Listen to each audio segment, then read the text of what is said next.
Ahí lo tenemos a Marcelo Gulo. ¿Cómo estás, Marcelo? Buen día. Buen día, buenas tardes, buenos días todavía, no buenas Bueno, tardes. Sí.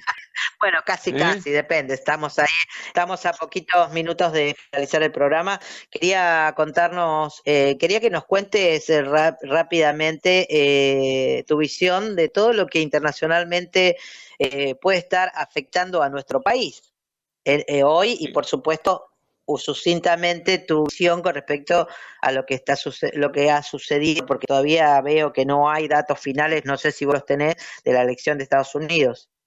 No, qué lío se ha armado, no hay datos finales, ahí hay un lío marita extraordinario, un lío gigantesco, ¿no es cierto? Es para entretenerse, ¿eh? Es para entretenerse si no fuese tan importante y peligroso, es una película para ver de entretenimiento, porque lo que está pasando en Estados Unidos no lo hemos visto nunca, ¿no es cierto? Un enfrentamiento tan feroz que ponga dos visiones del mundo distintas, completamente antagónicas una de otras, ¿no es cierto? Y que los dos bandos se adjudiquen la victoria al mismo tiempo y no esté ninguno de los dos bandos orientado dispuesto a reconocer la victoria del otro, ¿no? Una cosa inédita en la historia de Estados Unidos, ¿no? Pero claro, la gente se confunde porque los medios masivos de comunicación, las grandes cadenas de noticias, ¿no es cierto?, están orientadas todas a favor del candidato demócrata, ¿no es cierto? Y bueno, nosotros no estamos ni con los demócratas ni con los republicanos, nosotros no somos ni pro Trump ni pro Biden, nosotros somos pro argentinos y lo que tenemos que ver es qué nos conviene a nosotros, ¿no es cierto? ¿Qué es lo que nos conviene a nosotros? Y entonces tenemos que saber qué se enfrentan en Estados Unidos, qué visiones del mundo se enfrentan en Estados Unidos, más allá de la propaganda televisiva que habla de un trans salvaje, de un trans, entiende, antimujeres, de toda una propaganda que se ha hecho a favor del viejito, ¿no es cierto?, Biden, que es un viejito mentiroso, que es un viejito represor, pero que todo eso pasa como un viejito bueno. Es como acá pasó como viejito bueno, ¿no es cierto?, ese famoso radical, ¿no es cierto?, que fue presidente de la República con apenas el 13% de los votos, ¿no?, el cordobés, ¿está? Y pasó la historia como un viejito bueno y fue el que le impidió a Perón volver, cuando podía volver y estaba joven todavía, en ese primer intento de regreso de Perón, que lo frustra, se entiende, lo frustran los radicales y el viejito bueno, ¿no? Pero bueno, al margen de Es eso, así.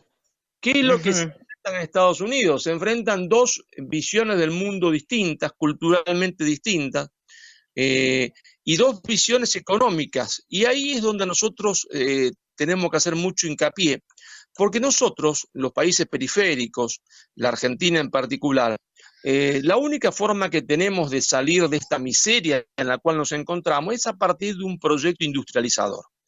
Y el proyecto industrializador requiere de proteccionismo económico. Y cada vez que nosotros necesitábamos aplicar proteccionismo económico, Estados Unidos, que era el paladín en el mundo del libre comercio, porque había tomado la posta de Gran Bretaña en la defensa del libre comercio, quería pegarnos un palazo por la cabeza. Y resulta que ahora, en el centro del poder imperial, se dividen en dos bandos. Un bando antiproteccionista, libre comercio, es decir, la política tradicional de Estados Unidos a partir de 1945, y el otro bando proteccionista, que predica proteccionismo económico, que es el bando de Trump. ¿Qué nos conviene a nosotros? Y nos conviene Trump por una sencilla razón, porque si nosotros intentamos aplicar proteccionismo económico, como ellos también lo van a intentar aplicar, ¿está?, no nos podrían acusar de nada. ¿De qué nos van a acusar si ellos mismos están aplicando las mismas políticas proteccionistas económicas que nosotros estamos aplicando acá?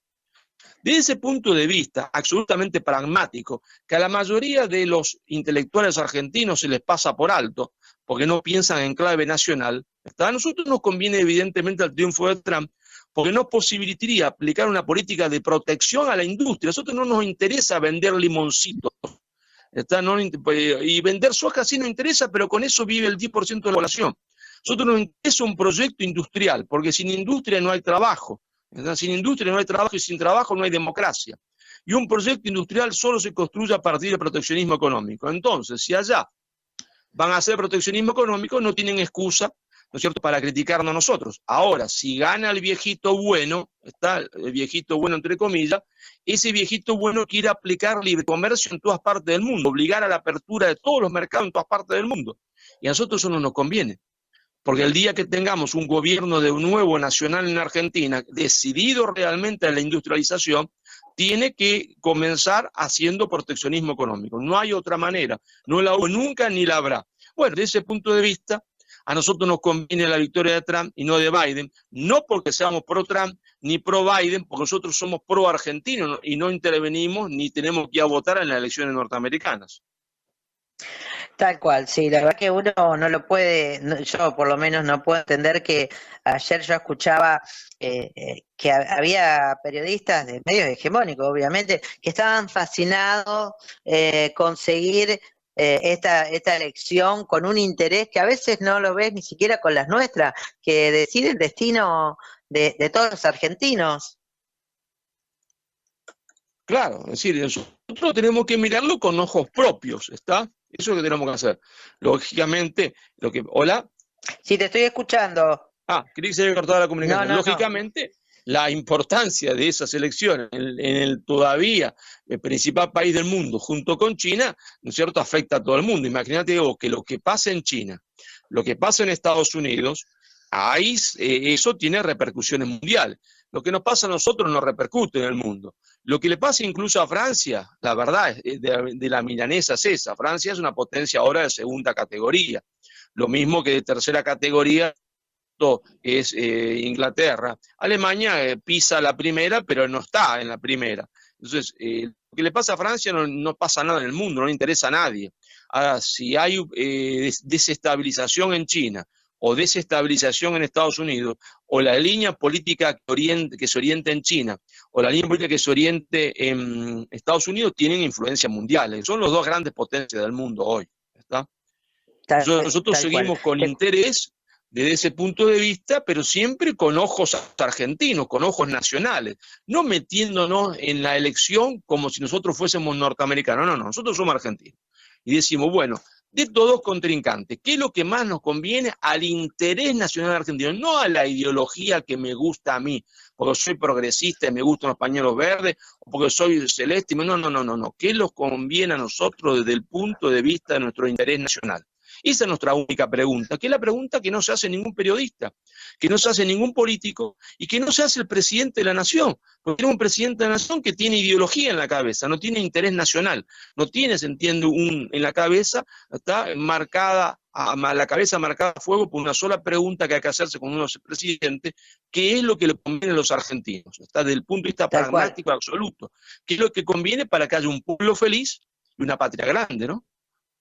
Te cuento que tenemos también en conexión telefónica a nuestra columnista invitada, con la cual hablamos temas sociales generalmente, que es Claudia Tavares, que está allí también para que vos sepas.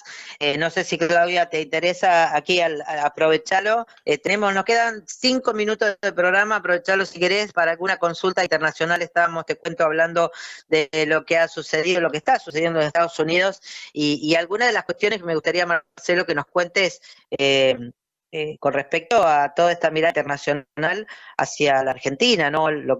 Tenemos al Fondo Monetario, sigue vigente, si mal recuerdo, las cuestiones con el Fondo del Club de París, el tema de la batalla que está dando con respecto del dólar, el gobierno.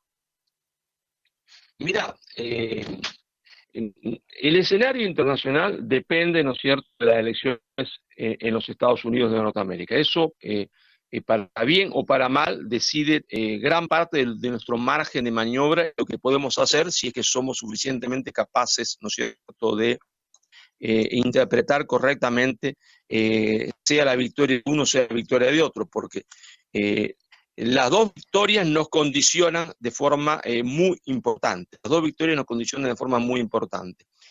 Nosotros, por supuesto, arrastramos problemas de bases gigantescos.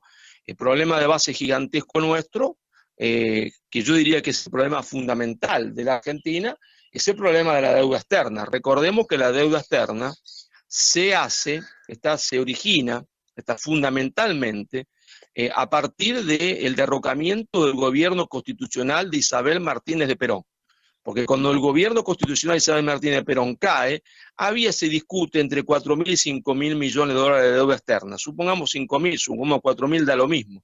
Cuando la dictadura militar se retira después de esa noche larga, se entiende, esa noche negra y oscura, la Argentina debe 40.000 millones de dólares de deuda externa. Pero como comprobó Alejandro Olmos delante de la justicia, el 80% de esa deuda era fraudulenta. Es decir, que nos engañaron, nos condenaron a tener una deuda de plata que nunca había llegado. Nosotros vino la democracia, Alfonsín no fue capaz virilmente de plantarse como quería Grispum, su ministro de Economía, que eso quería, es decir, señores, vamos a auditar la deuda. No las auditamos, al no auditarla como quería Grispum, y por eso lo echaron, que era el ministro de Economía, repito, de Alfonsín, a no auditarla, tomamos toda la deuda como cierta. Y a partir de ese momento estamos condenados, porque nunca logramos ganar la suficiente cantidad de dinero para poder pagar los intereses que tenemos que pagar. Todos tenemos que ir refinanciándolo. Hay veces que parece que nos va un poquito mejor, porque aumenta el precio de las materias primas, o porque vendemos las empresas del Estado y tenemos plata para pagar, pero en el fondo siempre estamos con ese collar de ahorque que es la deuda externa. Es un collar de ahorque, como esos que pasean perritos, ¿viste? Le ponen un collar horrible que tiene como, no sé, tiene como púas, sí, qué sé yo, que tiene ahí, y bueno, y si el perrito pobrecito se porta mal o quiere hacer una paradita, ¿viste? Lo tiran y lo ahorcan y lo lastiman. Bueno, la deuda externa es eso, fue creada por Gran Bretaña en 1824, nos liberamos de ella en 1947, gracias a Dios, pudimos pagarla toda, y después hubo un periodo de impas donde tomábamos deuda, pero no era tan importante, y a partir del año 1976, el endeudamiento externo argentino que nos condena hasta el día de hoy. En ese escenario internacional, ¿no es cierto? ¿Qué nos convendrá a nosotros el triunfo de uno u otro? Bueno, hay que analizarlo, pensarlo mucho, porque se trata de pagar, hay que pagarle a los buitres del mundo, los banqueros del mundo, son los que controlan el mundo. Bueno, eso es una discusión para largo rato, ¿no? Pero indudablemente tiene influencia en eso la victoria de Trump, que está enfrentado a los mismos personajes que nosotros le debemos el dinero, ¿no? A los buitres del mundo, ¿no? Es una cosa complicada, tal cual. Te agradezco, Marcelo, por esta comunicación, te mando un abrazo y bueno, pedirte por favor que cada tanto, cuando según tu tiempo, podamos estar en contacto para que tan claramente nos cuentes estas cosas, ¿no? Quedo, Marita, a tu entera disposición cuando vos quieras, ¿eh? Un muy fuerte abrazo. Un abrazo gigante, hasta luego. Le agradecemos al profesor Marcelo Gulo.